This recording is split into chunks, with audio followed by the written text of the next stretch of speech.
Hi, and welcome to Genetics Decoded. I'm your host, Sharon Palmer. Today, we're going to look at why your skin may turn orange if you're eating too many carrots. And the reason I started to do this podcast today, the podcast is really around beta carotene converting into vitamin A.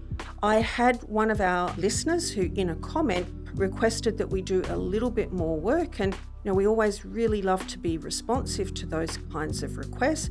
And that turning orange is called carotenemia. It's a medically defined category, and we know that it's about too much beta carotene building up in the skin, in the body. And when I started to do some research around carotenemia, I started to see that what was trending on TikTok was this young girl talking around how eating too many carrots had made her skin turn orange. And then, of course, that led to people saying, oh, well, of course, I always knew vegetables weren't good for me. So you just kind of see the pathways that go down. But I saw a lot of people, a lot of different podcasters going back in and trying to explain what was happening here. And I realized that nobody got it right. And the reason is because your genetics is what is playing a role here. And if you don't understand the genetics here, you just come up with these explanations without fully understanding the pathways, but also not understanding maybe the more serious clinical implications of this. So stay with me today as we go in and we look at this phenomena of turning orange from eating too many carrots, but how it may really impact on your health and how your dietary choices, particularly if you're plant-based or carnivore, may really be interacting here and how you want to get what you're doing right.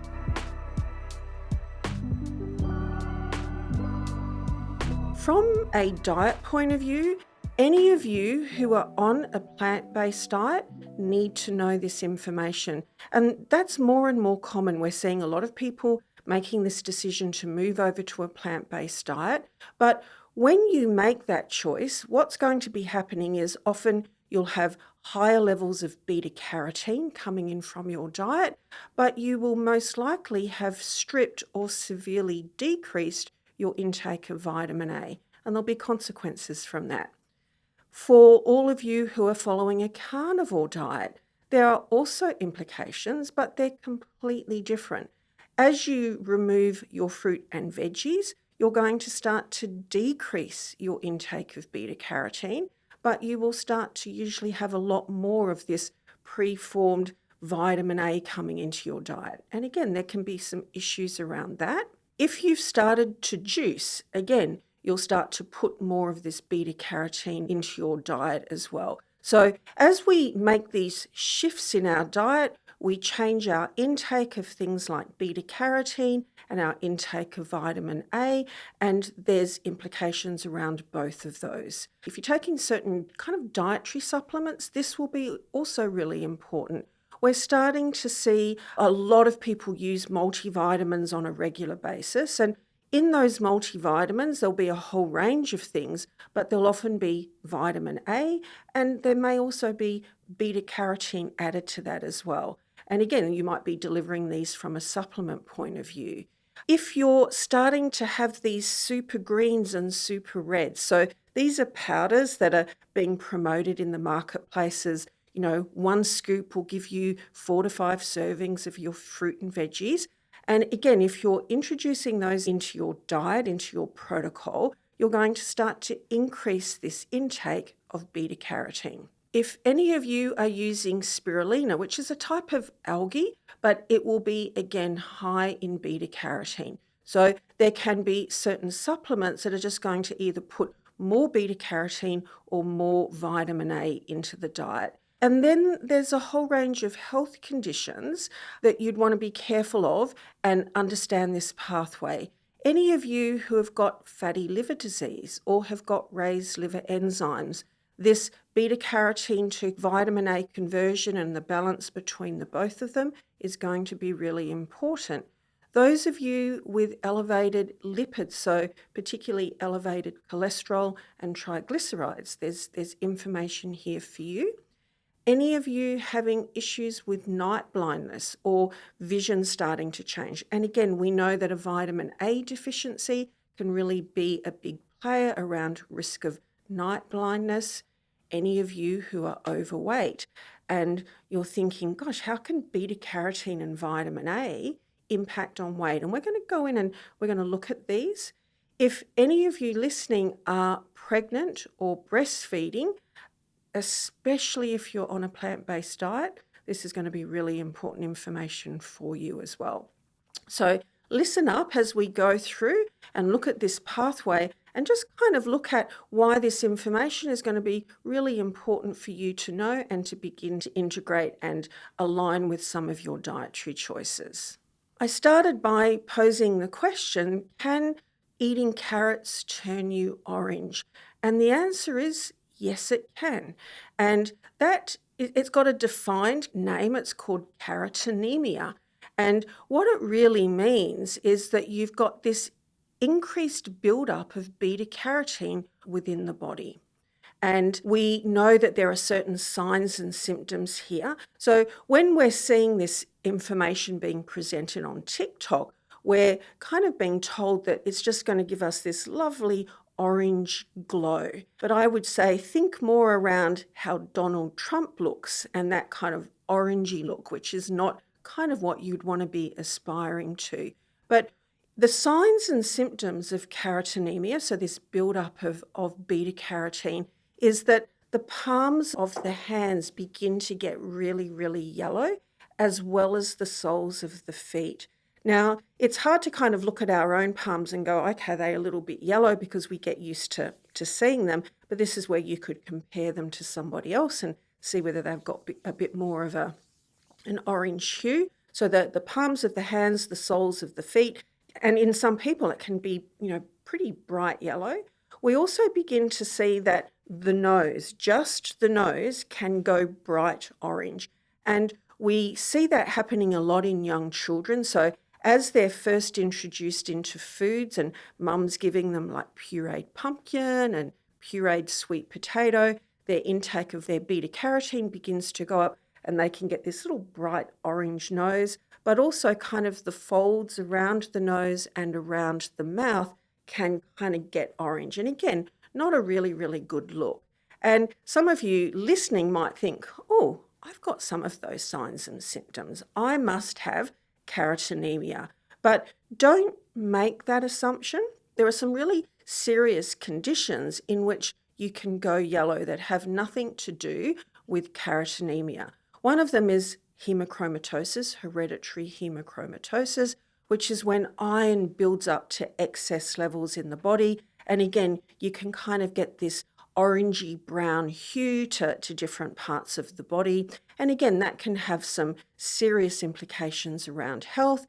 And then we've also got the condition called jaundice, where you get yellow and it's a real sign of issues around the liver. And again, very serious from a health point of view.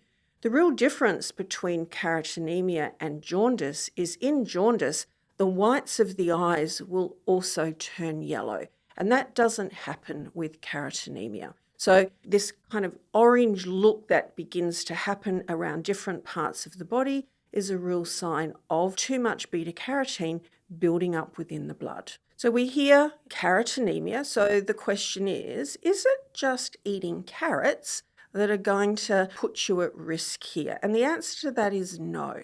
It will be any fruit and veggies that contain beta carotene. And you're going to find beta carotene at high levels look for colours in fruit and veggies. So all of your fruit and veggies that are orange, yellow or red are all going to contain high levels of beta carotene. But all of your green leafy vegetables, so things like spinach and lettuce, also have high levels of beta carotene. It's just that there's also high levels of chlorophyll in these kind of salad greens, and it's disguising that amount of beta carotene. But, if you're eating fruit and veggies, particularly green leafy vegetables, orange, red or yellow, then you're going to be getting quite a lot of beta carotene coming into the diet. Most of you will be eating these foods in your diet, and you look and you go, I've never turned orange, so how can it possibly be true? We know that this risk of turning orange, this buildup of beta carotene, the development of carotenemia, is not universal across everyone. This ability to convert our beta carotene into vitamin A, that capacity varies from person to person. Some of us are what we term poor converters. We don't make that conversion very well. And in people who are poor converters, they've got almost a 70% decreased ability to convert beta carotene into vitamin A. So that's quite a significantly decreased conversion rate. And in the people who are poor converters and they start to put beta carotene into their diet, we can see that their blood levels of beta carotene can increase by 240%. So you can see in some people why eating those foods can really begin to make them go orange, because as this beta carotene builds up, it begins to kind of show up in the skin. But it's not just in the skin where this is happening. If we look at animals in which they've killed them and then they've gone in and looked at their organs when they've had carotenemia, we see this staining throughout the whole body. So it can be around different organs. The fat, particularly the adipose tissue, can end up with this quite orange or yellow appearance. So this beta carotene can build up quite extensively throughout the whole body, but what you're seeing is in the skin is where it's a lot more visible. If we know that there's good converters and there's poor converters, like why is this so? And which one are you? Which category do you fall into? And all of this is really determined by your genetics and very easily identified by going in and looking at your genetics. We all have a particular gene. It's called the BCM01 gene. And that gene produces the BCM01 enzyme. And I'm just going to use the abbreviations because the names of these enzymes are very long and very complicated. But the role of this enzyme is to convert that beta carotene into that vitamin A. We can very quickly and easily tell you that information if we've got your genetics, but you might think, well, is it worth me knowing, like, how many people fall into the category of being poor converters? Up to 70% of people may fall into this category. It kind of ranges between 30 and 70%, depending on the genetic variants, and it also varies in frequency across different ethnic groups. But what we know is there's a significant number of people in which this conversion of beta carotene through to vitamin A is quite significantly decreased in capacity. And it comes back to the question I raised early is that, well, yes, it can turn you orange, but who really cares? Does it really matter? Maybe I get a strange colour when I eat too much of these veggies, but at the end of the day, it doesn't make any difference to my health. And that would be completely incorrect thinking, because we know that the activity of this enzyme, the balance between your beta carotene and your vitamin A, is going to be really, really important from a health point of view and is going to very strongly impact across your different dietary choices. And that's what we're going to do now. We're going to look at a little bit more detail here. We need to consider three key things here. We need to understand the levels of beta carotene within our blood and within our tissues, and that those levels of beta carotene have really key roles to play around our health. And then on the other hand, we've got our vitamin A. And vitamin A also has some really key roles to play. And even though beta carotene can convert into vitamin A, they don't have the same roles to play in the body. It's actually really important to have levels of beta carotene and to also have good levels of vitamin A. But the research is showing that the activity of this enzyme, that when this enzyme does its job and converts beta carotene into vitamin A, some kind of magical things happen, some really beneficial things begin to happen in our body.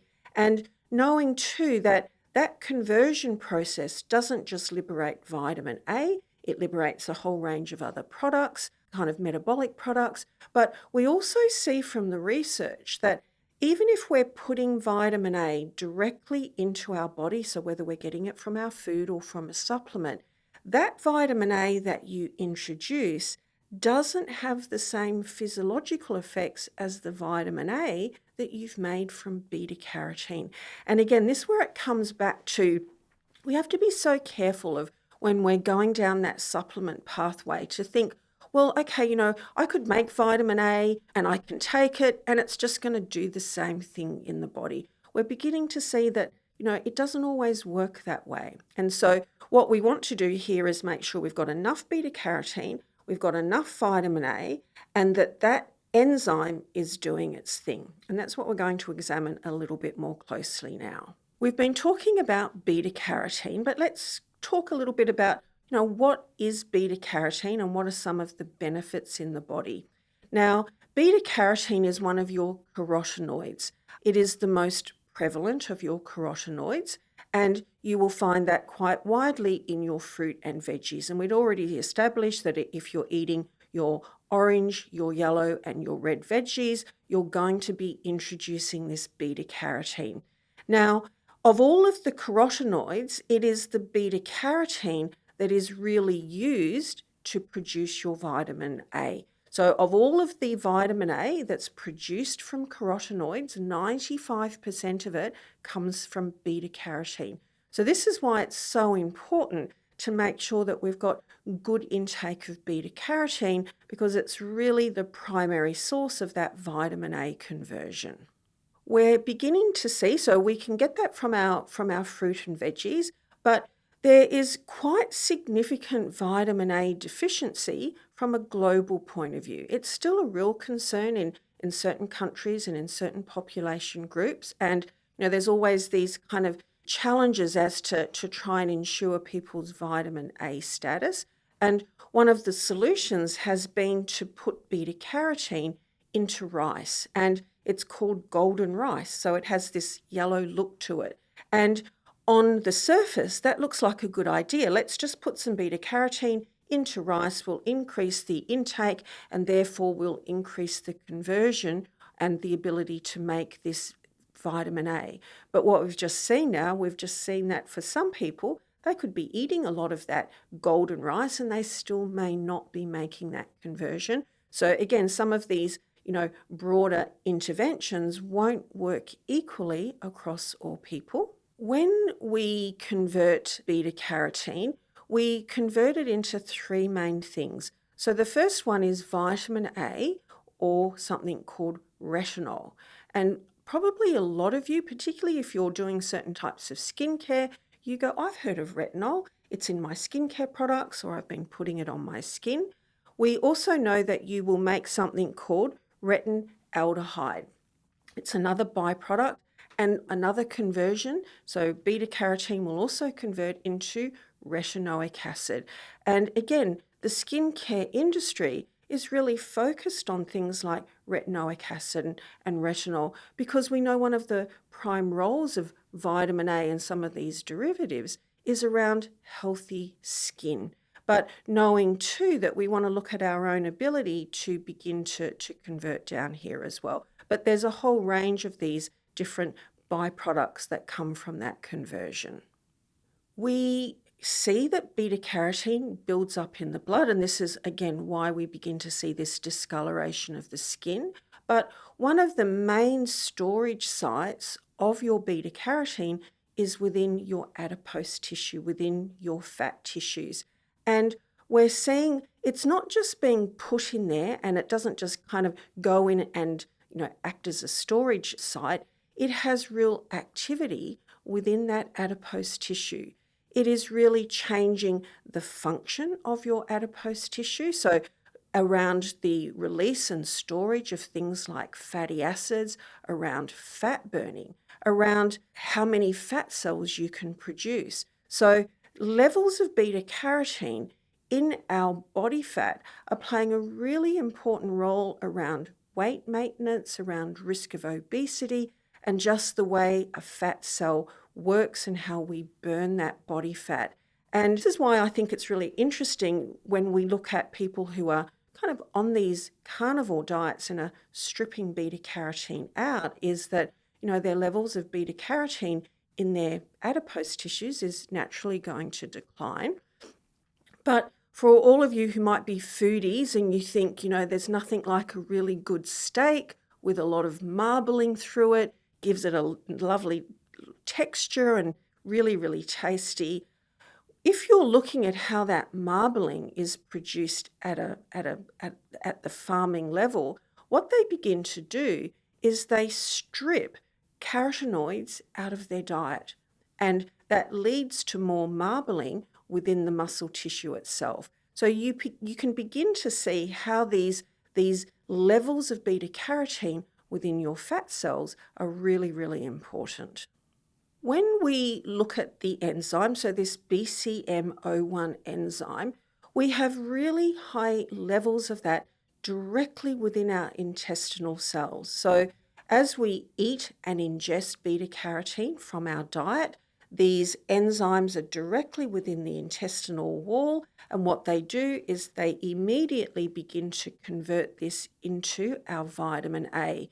But the research is starting to indicate that we've got this enzyme buried in so many different tissues of our body. And of course, your body doesn't put an enzyme for beta carotene conversion into vitamin A unless that is playing a role in function and in health. And so we need to realize that this activity of this enzyme is probably playing a role in many different aspects of our health that we just don't know a lot about right now. But it's going into our brains, it's going into our lungs, and particularly before a baby is born, that vitamin A, this enzyme, is playing such an important role in lung development. We're finding it at very high levels within our ovaries, testes, prostate, skin, eyes. And in fact, this enzyme kind of sits within this very particular little layer within the eye, just behind the retina, and again, playing a really important role in keeping the retina healthy. And again, this is why we see this tie-in around low vitamin A and risk of night blindness. But the thing to know is that if you're a poor converter, if this enzyme is not working, yes, maybe you're turning a shade of orange, but to know there may be a whole lot of other really important function in the body that's just not happening.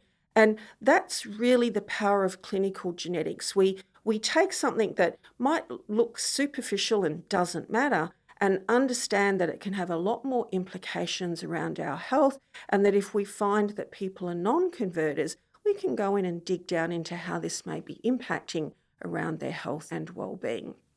But we're seeing that people who are non-converters have, higher rates of triglycerides and abnormal cholesterol levels. They have higher risk of fatty liver disease, totally independent of how much alcohol they may be having, and even independent of whether their vitamin A is low. So again, if we identify somebody as a poor converter, we want to be going in and looking and going, what's their liver function like? What's their blood lipids like? And if they do have issues around those, is then going back into their diet and making sure that their dietary choices align with this. And as we've already seen that, if you're plant-based, you're doing certain things. And if you're carnivore, you're also making certain choices. But not all of those choices, there may be some negative implications around choosing certain types of diets.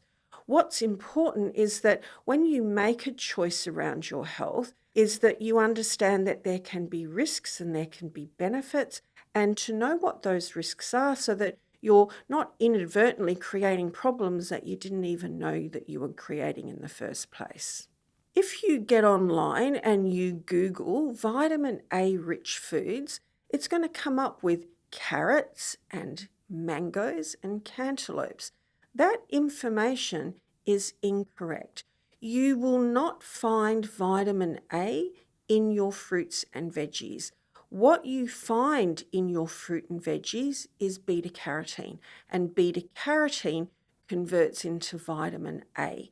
And we've now established that that conversion pathway varies from person to person. Some people are poor converters, but you will not find vitamin A within your fruit and veggies. You find beta carotene.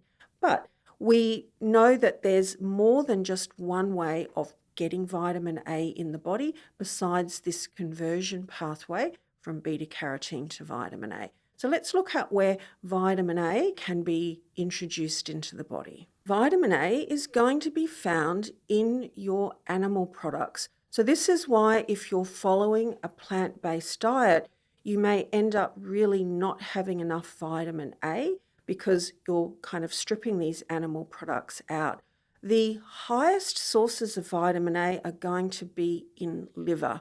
You won't get me going there on any level, but again, I'm beginning to see, I follow different podcasts around, and there's this kind of big push now, like put more liver into your diet. And so there's this increased intake of liver, and liver is particularly high in vitamin A.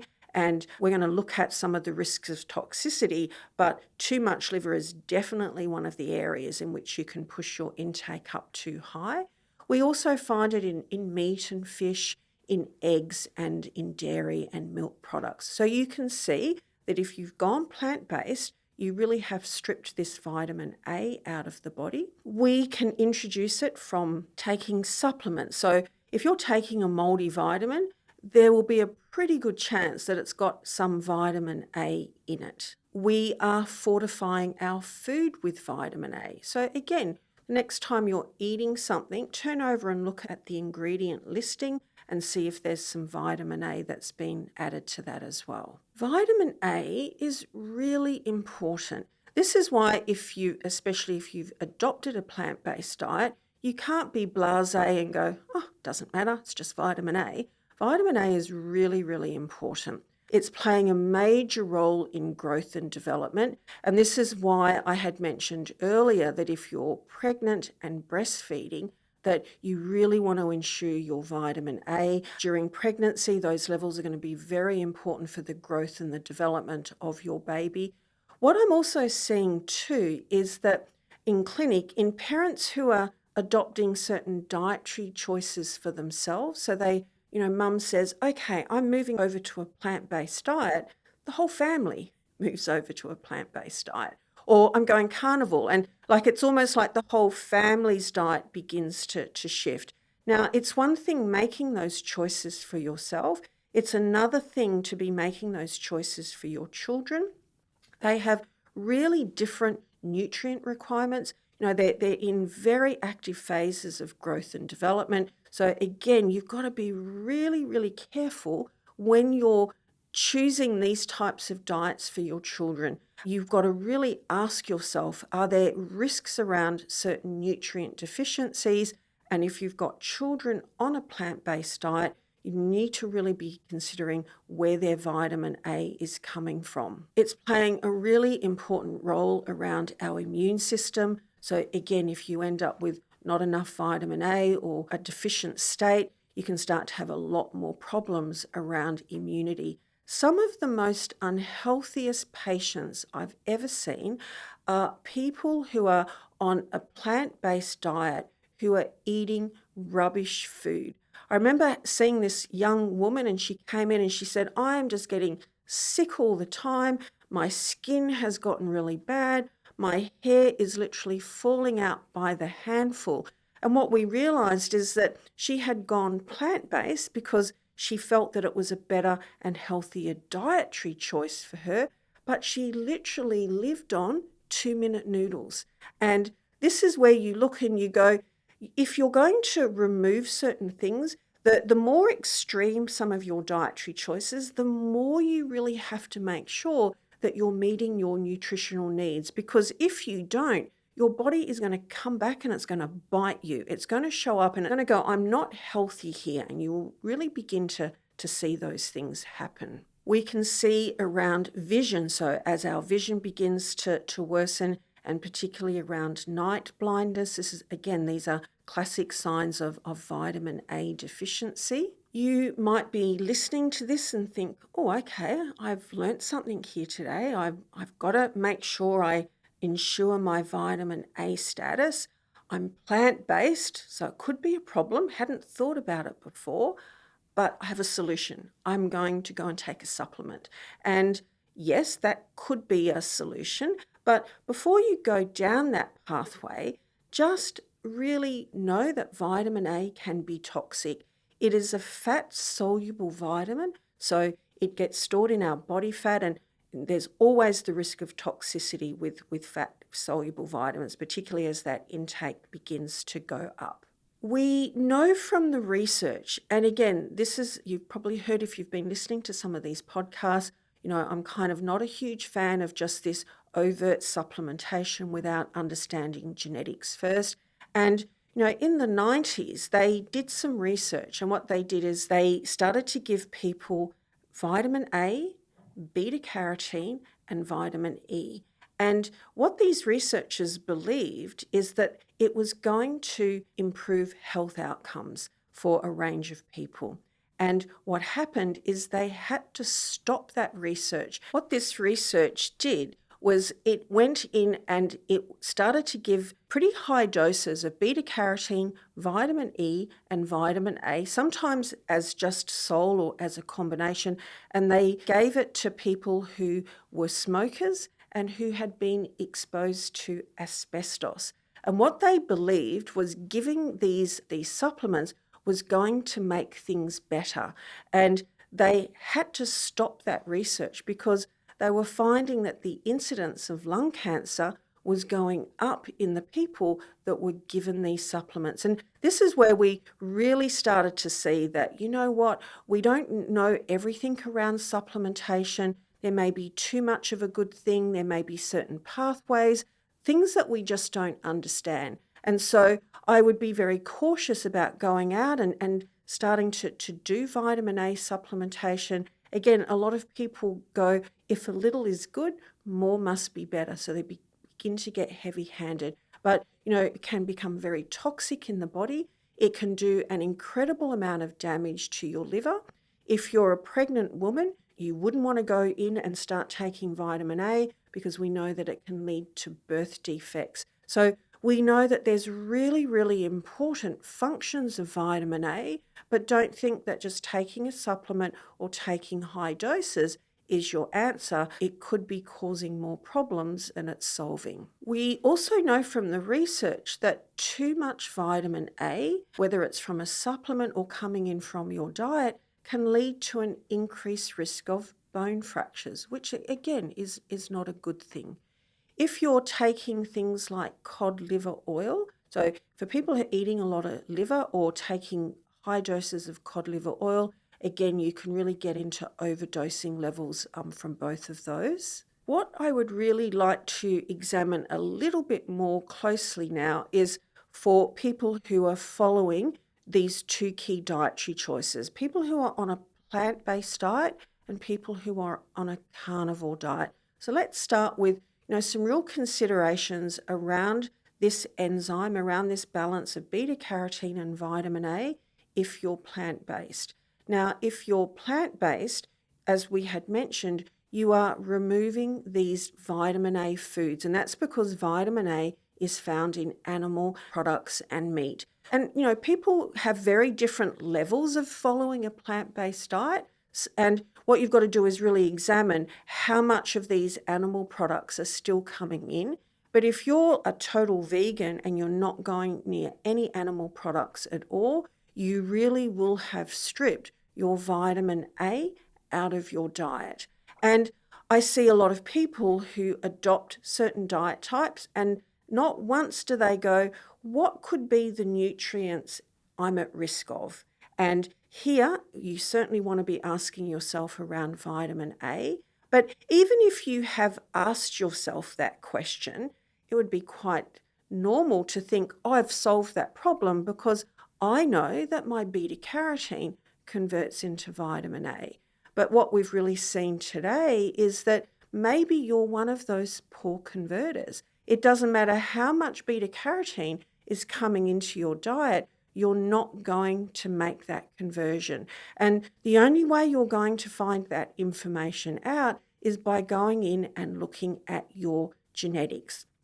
And as I'd mentioned, you might go, okay, I'm a full-blown vegan. I'm not eating any animal products. I'm going to make the assumption that I'm one of those poor converters, and I'm just going to go out and take a vitamin A supplement.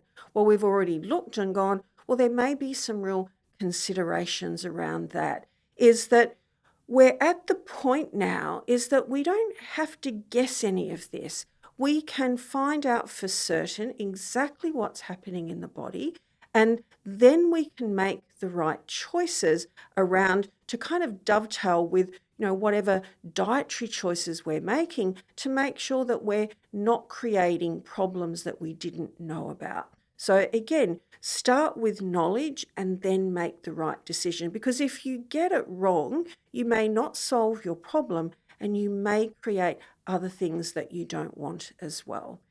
If you're a vegan or plant-based and you're pregnant, you really, really, really need to go in and figure out what's happening with your vitamin A status, because we know during pregnancy, during these particular forms of growth, is that you get these little windows of opportunity where things have to happen. You're not going to fix that, a month down the track. You're not going to solve those problems once the baby is born and you begin to adjust their diet.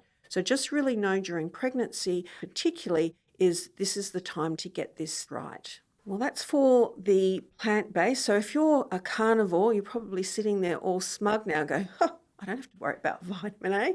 I'm all good. I'm getting plenty of that from my diet.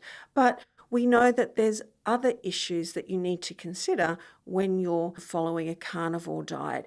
And again, the degree of that diet can vary from person to person.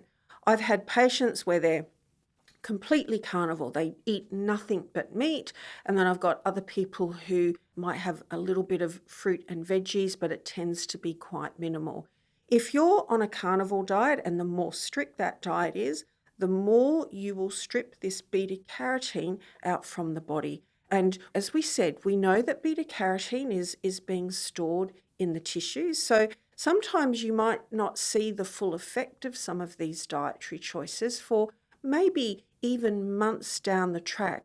And that's the same that if you're plant-based and your vitamin A status, because again, vitamin A is a fat-soluble vitamin. If you go over to a plant-based diet and your vitamin intake is insufficient, your body is going to go into those fat stores and it's going to use up that vitamin A, and at some point it's going to become deficient, and that's when you may see the effect. And I hear that a lot with people, and I've even seen podcasters who have gone full carnivore, and then after a while they go, you know what, I'm not feeling so good on this diet anymore. And this is where, again, it might take months for some of these deficiencies to show up. So that's the same. If you're on a carnivore diet, there will be a certain amount of beta carotene that is going to be stored, particularly in your body fat, and you will be able to kind of access that, and those levels will be playing a role. But at some point, you may really begin to run out of it. And the other main thing to consider is that we see some amazing benefits from being able to take that beta carotene and convert it into vitamin A. And it's got nothing to do with the vitamin A that it produces. It's just the activity of this enzyme. So if you've stripped beta carotene out of your diet, you are going to lose some of those benefits. And we see that activity of that enzyme may be playing a real role in delaying the progression of things like atherosclerosis. So it can have quite significant impact. So when we make these dietary choices, there's a lot of things happening in the background that we often don't know anything about. But the main thing is, it doesn't matter which dietary choice you're following, I'm not here to say, oh, you shouldn't do this and you shouldn't do that. I'm here to go, if you're following these dietary choices, there are things to consider. Your genetics can give you that information, and then that allows you to make the right decisions around what you're doing. And those decisions will support your health instead of you getting adverse outcomes. For all of you out there who are starting to use the super red and super green powders, and I did a little bit of Googling as I was doing some research for this podcast, and there's a lot of them out there. And they're often being promoted as being very high in beta carotene. I looked at a few. One scoop will give you the equivalent of 4 to 5 servings of beta carotene. But again, I caution you, is that I take you back to that study where part of that study was to give higher levels of beta carotene, and we saw adverse outcomes. And when we eat food in its full form, so when we're eating fruit and veggies, it's really hard to go above a certain intake because, there's fiber in those foods. There's just a certain level of satiety that you reach that you go, I just can't eat more. But when we're taking it and we're condensing it into a powder, if you're putting a scoop into your smoothie and you put 2 scoops in instead of 1 scoop, you're going to be able to, that's not going to impact. You're just going to be drinking that smoothie. It's not going to make, you're not going to get to the point where you go, oh, I can't drink this whole thing because it's just filling me up too much. So I think if we move into the realm of these super greens and super reds, is that we are no longer talking about dietary interventions. We are talking around supplements. And then we come into the area of where too much may end up causing you problems. So if you're using those powders, and again, I'm not saying you shouldn't use them,